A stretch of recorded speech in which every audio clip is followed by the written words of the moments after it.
Previously on Unscripted. You just finished saying how good the NFL is. Do you know what the opposite of the NFL is? College football.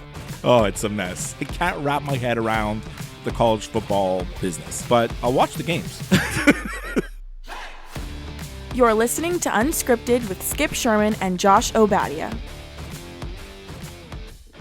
Okay, Skip. So today we're going to talk about the Netflix series called The Beast in Me. But before we get to that, I realize that we're a month into 2026, but this is the first time we've recorded this year. Yeah, it's been like 6 weeks, I think, since we recorded. Right, and that's my fault. I was away, so if the listeners want to blame someone, they can blame me. Tell everybody where you went. I was in Florida for a few weeks. I needed to get out of the cold, and it was very relaxing. Very good. It sounded like you had a great time. I did have a great time. So I don't make New Year's resolutions, but I made one. Oh. And I'm going to tell you about it, but it's going to be very difficult for me to keep this New Year's resolution. Okay. My resolution is that I will have a What's Bugging Me every episode this year. Well, I think that's feasible for you. You don't think that's an attainable goal? That's 26 What's Bugging Me's. Yeah, but there's a lot of stuff that bugs you. There is. I think there's much more things that bug you that you just don't write down when it happens, and you just don't think about it. But like, I know you, and if you apply yourself, if you really dig into this resolution, I know you can do it. I have faith in you. Well, I'm going to give you one today. Let's go for it. You're kidding me? Boy, are you bugging me, man? I'm gonna nail. Ooh, God. I'm getting bugged now. Whoa, man. So this happened on Boxing Day. For American listeners, that's the day after Christmas. So I went out for dinner with some friends who you know. Mm-hmm. And after dinner, we went somewhere for drinks. We actually were in Montreal. We were in the West Island. We went to Jack Astor's. And so I think there was a sign on the door because it was Boxing Day that they were closing at 11 that night, earlier than usual. Okay, no big deal. And you know they have a lot of screens at Jack Astor's and they're showing a bunch of games. It's funny because they have like all their screens are two different sizes. They have like some that are the bigger ones and some that are not as big. And they were showing two different sporting events that night. One was the World Junior Hockey game.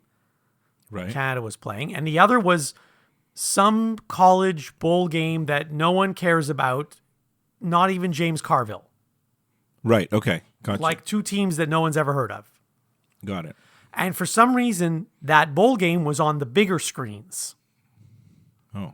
So right away, that was odd. Anyhow, I asked if they could switch and put the hockey game on the bigger screen. I don't think they switched it for me. So we ordered drinks and I'm watching the game. And then what happens? That game, you may recall, I think Canada won 6-5 or something. It was a close game. It went back and forth. It was against the Czech Republic. It was the not the elimination game, but the first game. Yeah, right. So there's about 45 seconds left in the game, and Canada's clinging to a 1-goal lead. And what happens? The bartender decides to turn off all of the TVs. Now it's 11 o'clock, right? So, and they said they're closing at 11. 45 seconds left and Canada's clinging to a lead. This was a back and forth game. So it's totally conceivable that someone's going to score again in the next 45 seconds. Yeah. And Czechs had pulled their goalie for an extra attacker, but the bartender decides to turn off all the TVs, all but one, which is like nowhere near where we were sitting. So then I get up from my seat and I go to that one TV to watch, and another staff member actually comes to watch with me because he was also, I think, annoyed that the bartender had turned off all the other ones. So there's me and this staff member watching this, and as we're watching and time is ticking down, she turns that one off also.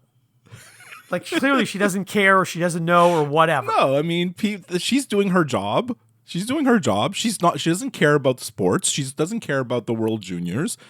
her thing is, it's 11 o'clock. I need to close these things down so people will leave because she wants you to leave. Right. And there were other people in the bar, not just us, by the way. Right. So You I know, should it's have like mentioned that. it's like in the movie theater. It's like in a theater, you know, where they blink the lights, or somewhere where like they start like making a sound or whatever, telling you, okay, guys, time to pack up and leave. It's we're closing now, right? Because if she keeps it on, then you're there longer.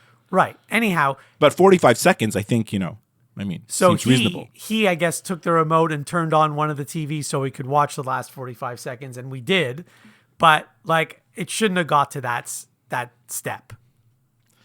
So what you're saying is, when there's sporting events on in a restaurant or bar, the person who has the control of the remote should actually be like somewhat of a sports fan to understand what should go on what screen. And, you know, it shouldn't be just any random person who just turns on the TV. You know? Exactly. Yes, that's exactly what I'm saying. I think we need a rule. I think this should be something. You know, we need something. I mean, luckily there was one person who understood what I was hoping to get, right? He agreed with me.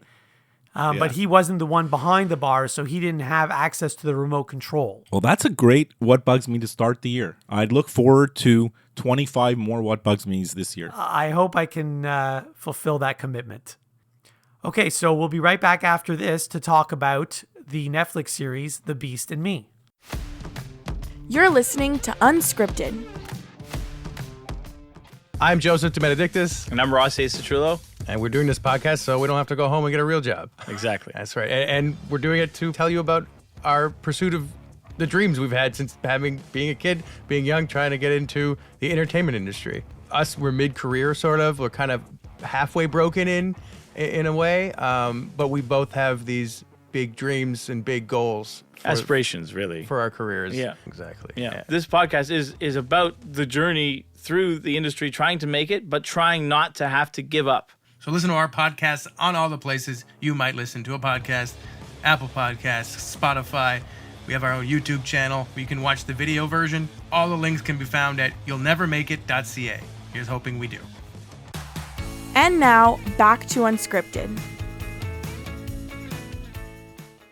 Okay, Skip, we're back. All right. The Beast and Me. The crazy thing is, so I started, like I do every year, I started my 2026 list of shows and movies that I watch this year because I need to keep track because I watch a lot. And actually, I watched this, I think, in the end of 2025. I don't think I watched it. Same in with January. me, yes. Yeah. But my list is already pretty big. I just want to tell you what me and my wife did during Christmas, and it continued all the way up till January 25th. We did a 1-month subscription of BritBox. I've heard of that. Is it good? So it's all British shows, right? And she and me, we like the British like police shows, the cop shows.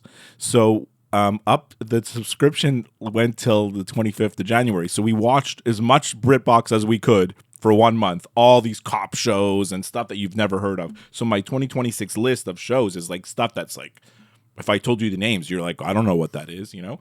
So now we're transitioning back to, you know, the traditional streamers because our BritBox is finished. So, yes. So you're way ahead of me because I've only watched, I think, 2 shows this year. And this one that we're going to talk about, it's not even one of them. So this isn't even eligible for my favorite shows of 2026, I don't think. Right. But like all the shows that I watched on BritBox, we're never going to talk about them on this show because like you're never going to watch I'm never going to them. see them. Right. So first By the way, things hold on. We first- have to disclose spoilers. We forgot to disclose that on our last episode, whenever that was. So yes, if you haven't watched The Beast and Me, do not listen to this. Exactly. This whole thing is a spoiler, and because it's a kind of murder mystery and, you know, a little bit of a whodunit, you know, we are going to spoil it. So The Beast and Me, it's a Netflix show, as you mentioned. It stars Claire Danes and Matthew Rhys. Is that how you pronounce his last name? That is, yes. And also Brittany Snow, who I think is the underrated actress in this series, in this show. It got a really high rating, 86 on Rotten Tomatoes. And the show as well as Reese and Claire Danes, were all nominated at the recent Golden Globes, which they didn't win, but they were all nominated. I found that a bit, I think they give really good performances, but I don't want to give my overall feeling of the show just yet. I think it's a good show. What about you? Yes, I also think it's a good show. One other actor you didn't mention, Jonathan Banks. He plays Martin Jarvis, and he was in Better Call Saul, which I don't think you watched. No, but he was also in Breaking Bad, Yes, I think, as well. But he's right? more prominent in Better Call Saul. Right. And so I do like him as an actor, and the character I liked as well. So yes, I thought the acting was very good, and the show was also good. In fact, I might call the show very good. This was one of those shows where normally I'm able to, control myself. I don't binge shows. Like I won't watch 8 episodes in one day. Right. But with this show, I think I watched the last 5 episodes in one day. Well, one of the last episodes of our show that we recorded, you mentioned to me that you watched the first 3 episodes and that you really, really loved it. And then, so what happened is, like, I started watching it, and I agree with you. Like, the first couple episodes, maybe 2 to 3, it really sucks you in, and you're like, you want to know what's going on. It's very, very easy to just get hooked on it. The thing I didn't like about the show is I found that it started off very, very strong, and I didn't love how it finished.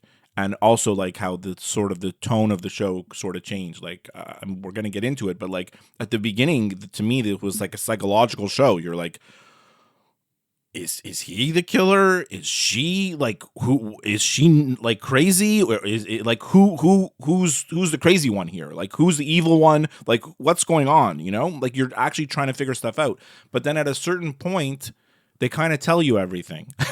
Well, they right? have to tell you everything at a certain point. No, I know, but and they don't do it until I think the second to last episode. But it starts to become more clear, like, at a certain point. Like, when he kills the FBI agent, then you're like, oh, well, okay. I mean, maybe like okay, he's a killer, right? But, like, so that to me, it went from a psychological thriller type of show, which got my brain working a lot, into more of a straightforward sort of murder mystery, not murder mystery, but like whodunit, Cat and mouse.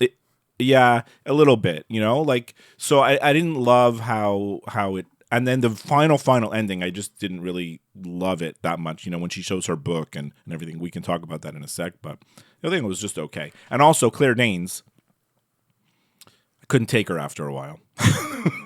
So it's interesting because the 3 main actors, at least in my opinion, Claire Danes, she was in Homeland, which was a show that I liked.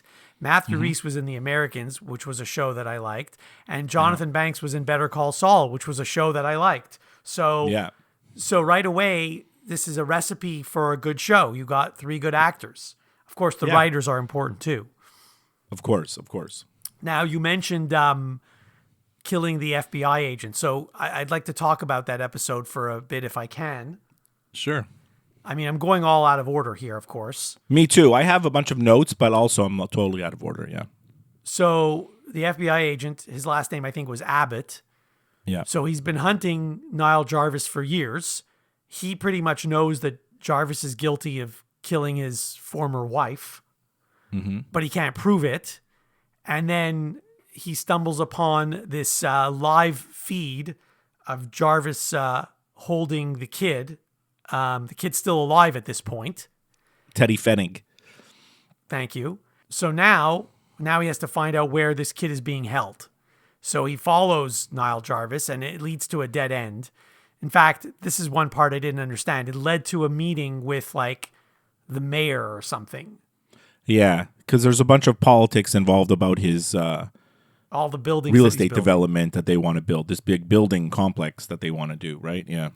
So, A, I don't know why he needed to meet with the mayor in the first place. And B, why did it have to be done in a secret place? But anyway, that's neither here nor there. And so then Abbott, the idiot, instead of just laying low and getting out of there unscathed, charges and then, right in, calling for backup or something, He decides to attack Jarvis, and then he's dead. He's dead. He's dead, and he's dumped in the river just like everybody else. Well, hold on. I don't think he was dumped in the river. This is the other part that I didn't quite get. Oh, no. He wasn't dumped in the river. He puts him in the trunk of a car. Yeah. Like a brand new car. And then he goes to impound this car. Yeah. He didn't cover his tracks very well because they were able to figure out eventually. Like, I mean, he did, but like, it seemed like a little bit haphazard, you know? He just comes in, he pays off the guy at the impound lot, and that's it, right? Well, here's the thing. If I'm working at the impound lot and someone brings a brand new car, you're not going to wonder, why are you impounding this car? Yeah. Like he could have But he could have found some crappy old car and that would have made more sense. But the thing that Niall Jarvis did have going for him in his cover-up was the only person that knew that Abbott was even there and that is dead was him, right? There's only one person. Right, exactly. There's no witnesses, there's no anything, there's nothing, right? So anyway, just, of course, I'm being nitpicky here, but it's a show and, that's what we do. That's what we do, yes. Well, anyway, so that episode was crazy. The other episode that was crazy was, well, before Abbott is dead, he somehow sneaks into Niall's house, which is like Fort Knox. Yeah. He has to drug the dogs. The dogs. And then one of them actually, one of the dogs wakes up a little bit too soon and almost kills him on his way out. Yeah, bites him and everything. Yeah. And then he finds the laptop and knows the password because I think Aggie knew the password and gave it to him. And then, but even though he knew the password, like it didn't matter. He couldn't find anything until he brought like that little USB key to some Decrypt computer everything. wizard, Yeah. and then Yeah. they found the link to where the kid was being held. And it's funny, right? He works for the FBI. You figure he has all these resources, but he's doing everything secretive. So he has to go to some super shady tech guy in like this rundown little spot. He's like, "Hey, can you check out this computer?" I'm like, "Okay." Because I think all his colleagues told him, like, this case is closed. Don't do this anymore. Yeah. You're not allowed to talk about this or follow this or investigate it anymore. Yeah. So I think that's why he had to go to those shady people. Yeah. Anyway, so that was crazy. Another crazy thing, this is not a whole episode, but Aggie goes to interview Natalie's parents. Natalie's the one that got killed. That was actually a really good scene. Yes. You know, like because her parents, they are so shady. You're like, you knew something's up, right? Like They knew their daughter was murdered, and they never said anything to anyone. They didn't even bring it up. No, because they got paid off basically, or basically all their money was tied up in the real estate investment, so they couldn't afford to tank it. And if it wasn't for the son, Natalie's brother, Yeah, then Aggie never would have found out anything. that's right. And the other crazy thing is a small thing, but like I think it's the first or second episode, the dogs, like the dogs that show up at Aggie's house by accident. The dogs are scary as hell. Yeah, they are. I like dogs, but those dogs were crazy scary. No, I don't like those dogs. I don't like those dogs are scary. They're right outside her window barking like crazy, and they're huge. They're like horses. Yeah, that was nuts. So the thing I liked about the show is like the at the beginning, like he is so creepy, Matthew Rhys, right? He's supposed to be like a billionaire. I guess it's supposed to be like an Elon Musk, but not necessarily. Like he's just some kind of super billionaire, and he's got like unlimited money, crazy security, and all this stuff.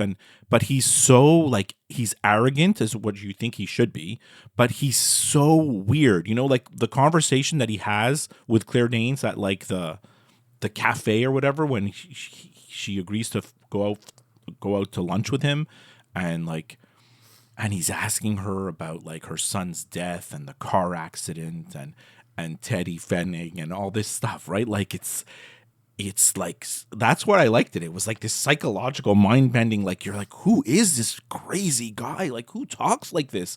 And then of course you have her. I mean, she's a tremendous actress. Don't get me wrong. I'm about to like say bad stuff about her, but she is an amazing actress. But like, it's very hard to watch her for like 10 episodes or whatever this was, hours and hours and hours of Claire Danes, and she is like, I can't even describe it. Like she's in a constant state of like being frantic, you know, where she's like shaking and any question, if it's like, I feel like if you ask her, what's the weather like today? And she's going to be like, the weather, you know, like I don't think she's capable of like just like being calm, you know, like it was very hard to watch by like episode 10. Well, episode 10, you finally understand why she's frantic. She's on the run for her life, and that I understand. But like at the beginning, she's just like totally, and I mean, I guess like she's really good at playing those characters. Did you watch all of Homeland, like all the seasons?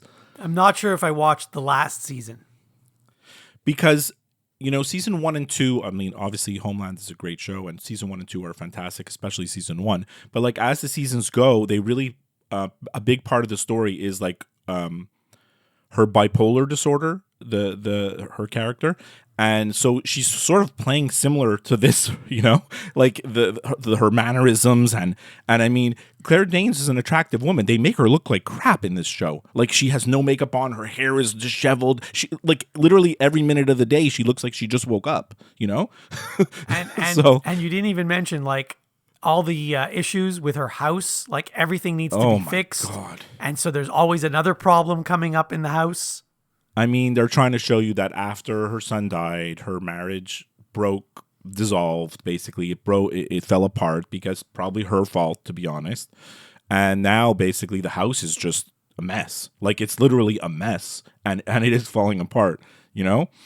And it's like, it's an expensive house in an expensive neighborhood, but she just hasn't maintained it. And exactly. Like, she could, even I think her ex-wife said to her at one point, you could sell this house and go get a smaller place and not have to live like this. But she refuses. Especially they tell you that like she's having financial troubles. Like she can't afford to fix the house. Correct, yes. You know? Like they tell you, like they make it clear, like she's this famous author who wrote one amazing book when she was a nobody. And because her book was so good, like they gave her this huge advance to write the next 5 books or whatever. She has like a huge deal. But like, if she doesn't write the next book, like she's in trouble, and she can't write the book. Like it sucks what she's doing, and then she completely changes and decides to write about Niall Jarvis. And then, of course, at the end, you see she's written the book, and the book is called The Beast in Me. And apparently, I guess it's going to be another huge success for her. But yeah, like I like that part. But the editor kept calling her and saying, like, "How many chapters have you written? How many pages have you written?" And she's lying to her the whole time. At that point. She's lying to her the whole time. She's like, yeah, I'll get you something. She's like, literally, like, for 2 years, she's written nothing. Yeah. And then as soon as she meets Niall Jarvis, she's able to write her book, like, super fast, right? She's writing everything. Yeah, so, like, I thought she was good. And then I really like Brittany Snow in this show. I didn't think she was in it enough. Me too. Well, because at the beginning, you're just like, okay, she's his new wife. You don't know. But then, of course, by the end, she's a really central character. I mean, like, without her, Nina, like, Jarvis is never caught. And Aggie doesn't get proven innocent. You know, like, Nina is central to knowing what really happened, you know? By the way, I thought that was one of the predictable parts where Nina is recording the conversation with her husband in the bedroom. Oh my God. I knew that was happening.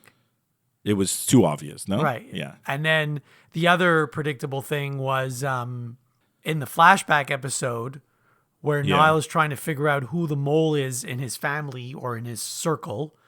Yeah. He thought it was Nina because she was the assistant at the time. But I knew that it was his wife. It was his own wife. Yeah. Yeah. I mean, I told you I didn't love the ending.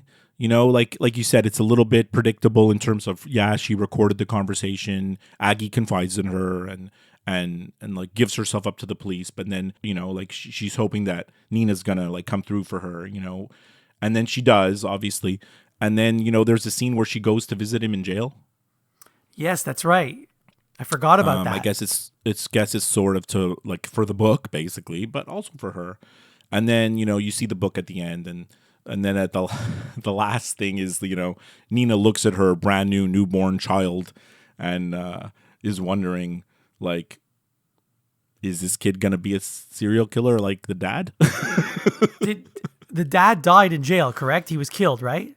He was killed because Uncle Rick, who's like the enforcer, I think arranged for him to get killed in prison.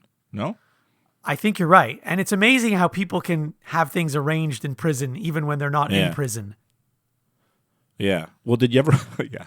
Did you ever watch like Orange is the New Black?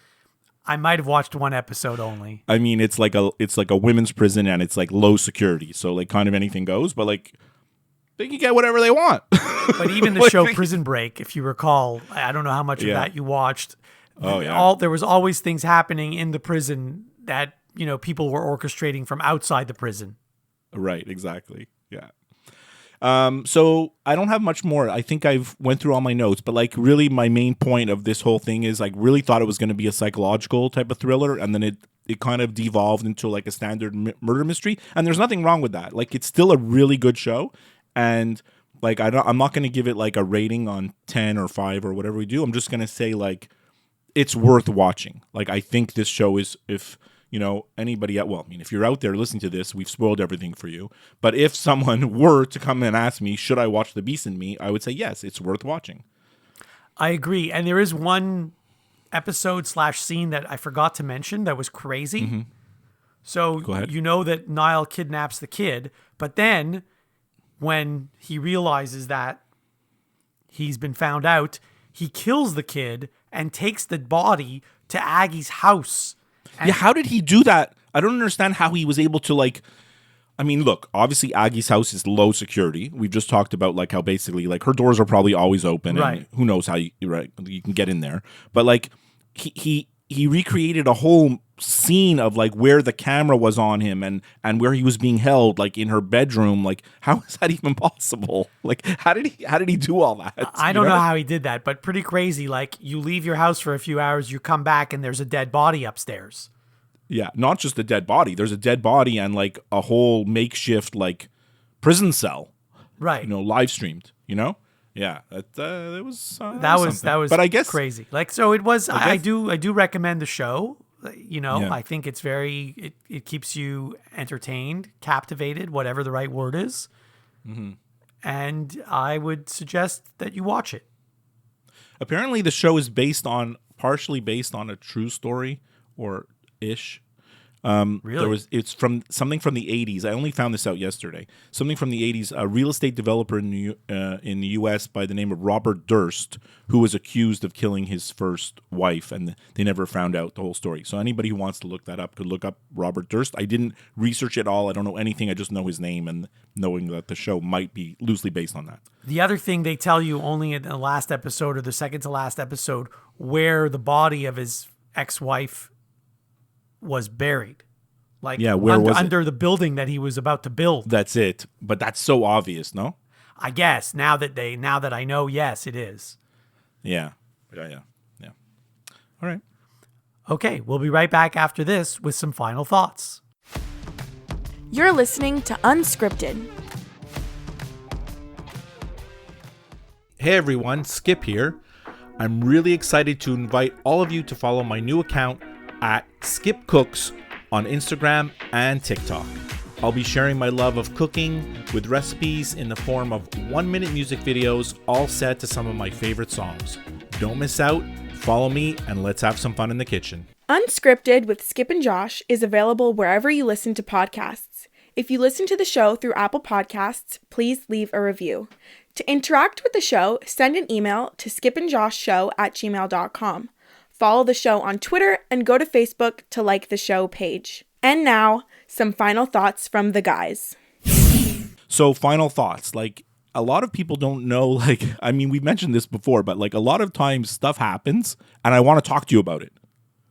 And then I'm like, no, I'm just going to write it down in my little notes and I'm going to save it for final thoughts. So we don't end up talking about anything because we're saving everything for the show. And now, because we haven't recorded in 6 weeks, I have a list of final thoughts that's a mile long. Like I was telling you, I could do a whole episode of just final thoughts if you want. I'm sure, because a lot has happened in the last 6 weeks. So I'm only going to give you 2, and one of them is really short. Are we going to watch the show and do an episode on Heated Rivalry? So I just finished watching it yesterday. Oh my God, you watched it? Yeah, I watched the whole thing. I thought you did too, no? No, I didn't know if I want to watch it. Oh, okay. I just assumed you had watched it because you asked me about it. So I watched it this week. I think I watched one episode per night. There's only 6 episodes. Yeah. So we can do an episode about it. Yes. Okay, maybe I'll have to watch the show now. So the funniest thing is, and you know about this, so we have a group chat with our friend group, and our friend group is spread out in many different cities, right? Correct. We're not Canada geographically and the together. United States. Yeah. So like I write in our group chat, like, has anybody watched Heated Rivalry? Especially because one of our friends is gay, and we talk a lot about hockey in the group chat. So it's very timely. So I asked the question if anybody watched Heated Rivalry. Our gay friend didn't answer, but one of our other friends said his wife watched it. And then I said, what did she think? She says it's full on male porn. Now, do you agree with that assessment, or? So now that I've watched it, I don't want to spoil it for you. Okay, so just we'll leave it for an episode on Heated Rivalry. You know what? Probably next time, our next episode, we'll do Heated Rivalry. I'll watch it in the next 2 weeks. Okay. Yeah. Now, another friend of mine, not in that friend group, who is also gay, watched the whole show, and he loved the show. It is, Josh, it's one of the highest. If you go on IMDb, Rotten Tomatoes, all these sites that aggregate like user review scores, it's one of the highest rated shows that's ever on every website. The ratings of it are through the roof. And I read the comments like on IMDb or on Rotten Tomatoes, sorry. And it's like, this is the greatest show ever. And a lot of it is people from the gay community who are just so happy that that this is being represented, you know? So anyways, I guess we'll talk about this next time probably. So. Right. I have a lot of comments, but I don't want to say anything until you've watched the show. Okay. All right. So that's Heated Rivalry. The other thing that I wanted to talk about, I mean, I was going to talk about the Baseball Hall of Fame with Carlos Beltran and Andrew Jones, but the Baseball Hall of Fame is so boring to talk about now because it's bogus. Like it's everyone gets in now. It's dumb. Yeah, it is dumb. You know, like Andrew Jones doesn't even have 2,000 hits. I didn't even know that. Right? So, like, I don't understand. Like, yes, he was a great player, but, like, anyway, I think the more players get in, then the threshold lowers and lowers, right? So, but the Hall of Fame that we don't talk about is the Football Hall of Fame. I'm glad you brought this up. And your favorite head coach, actually, someone that you don't even like to say his name because you hate him so much. Correct.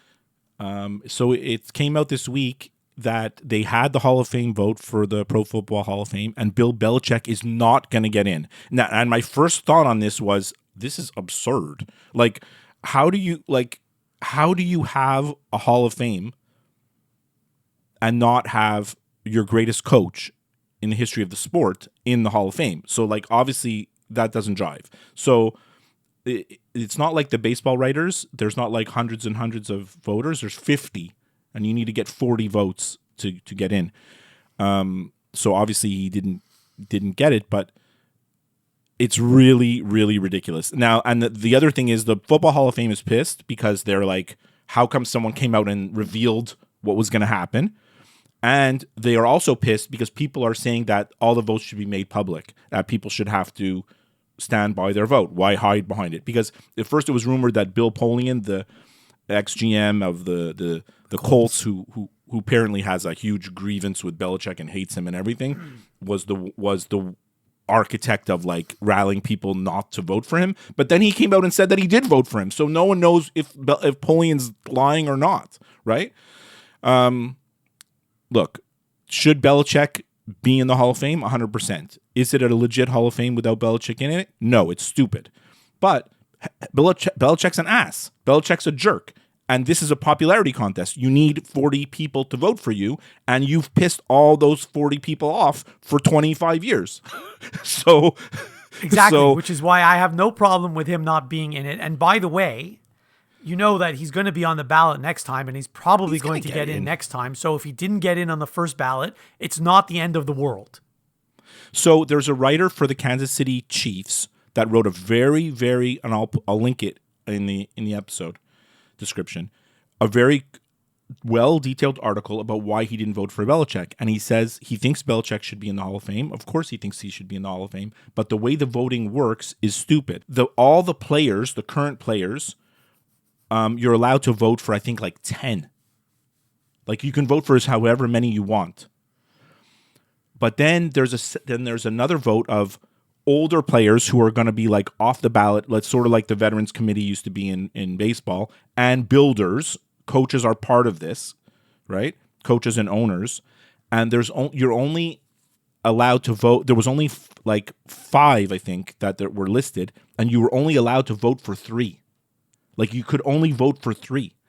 So this writer specifically voted for 3 veteran players who he felt had waited way too long to get into the Hall of Fame. L.C. Greenwood, Roger Craig, and I forget who the third one is. And those people would be off the ballot, and he could not vote for them next year. Or he's worried that they're gonna fall off the ballot. Like, maybe it wasn't imminent, but it's gonna happen, you know? So he said, I felt I had to vote for these 3 players. They waited long enough, and Belichick's gonna get in eventually anyways. So he gave a really good reason why he didn't vote. Like, when I read that article, I'm like, oh, part of it is the stupid process, and part of, like, that's part of the reason why. And the other part of it is that Belichick's a jerk, and people didn't want to vote for him. And something that no one else has mentioned. So, yes, he won 1 million games. He won 1 million Super Bowls. But, he didn't win anything without Tom Brady. Yeah, but that's not a really good argument because, like, I don't know. Like, what are other coaches? Who are the other coaches that are in the Hall of Fame? Like, I couldn't even tell you. But, like, every great coach had great players. You know what I mean? So it's very hard. Look, Don Shula is the winningest coach of all time, and he's in the Hall of Fame, right? Yes, he won Super Bowls before, like, Marino. Like, he won with the 70s Dolphins. But, like, most of Don Shula's wins, like, when you look at if he's the winningest coach of all time, most of those wins was when he had Dan Marino. Makes sense. Yeah. So it's a tough argument. That's a tough one. But anyways, like he said, he'll get in next year. By the way, this reminds me, my worst nightmare has come true already. Which is? New England is in the Super Bowl. Oh my God. We didn't even, look, the Super Bowl is like my fifth or sixth item on my final thoughts here. I don't really want to talk about the Super Bowl. I don't have any rooting interest in, look, before the games last week, I said to my son, I'm like, what if it's the Rams and the Patriots in the Super Bowl? And he looked at me and I looked at him and I'm like, we're screwed. Because, like, I hate both of those teams, right? Like, I couldn't root for either one. So thank God Seattle won. So at least, like, I will root for Seattle. Well, I think most people are. 100%. As soon as I heard that Bo Nix got injured, 2-3 weeks ago, I said, oh, that's terrible. New England is automatically going to the Super Bowl now. This is going to be awful. And it is awful. But that summed up the Patriots season, right? They had the easiest schedule all year.